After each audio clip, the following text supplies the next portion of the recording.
عليكم ورحمة الله وبركاته. كان نفسي احضر كلمة كبيرة جدا بس أستاذة نجلاء قالت لي كل واحد 3 دقايق فيا دوب هرحب بيكم يعني.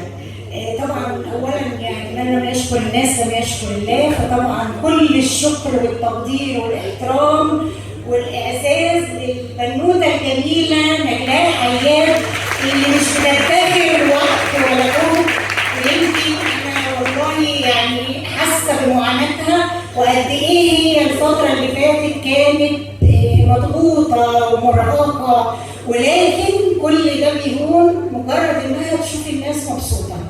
فشكرا ليها بجد قوي. بشكر كل أم وكل بنت وكل آنسة، كل أنثى مصرية.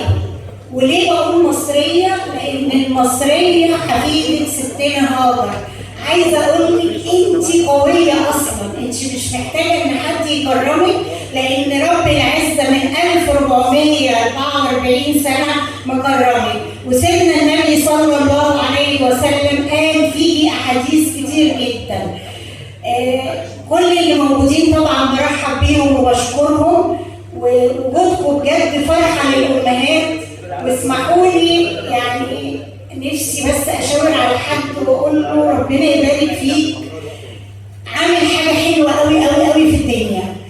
طبعا هاني البحيري ما شاء الله تبارك الله وكل حبايبي الموجودين، بس اسمحوا لي احيي البنوته القمر سمر نادين. سمر اللي بتجيب الامهات من الشارع، انا بجيب معاها ليله مش قادره اقول لكم. بشكرها من كل قلبي بصفتي انسانه مش اكتر، بصفتي انسانه.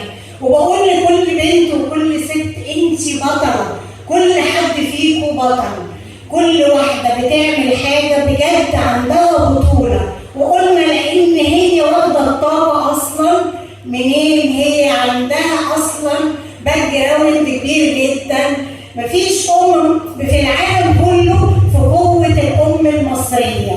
عندي كلام كتير جدا ليكم، بس كل اللي أقدر أقوله عشان ما أخدش وقت حد تاني، بحييكي وبقول لك كملي واجمدي.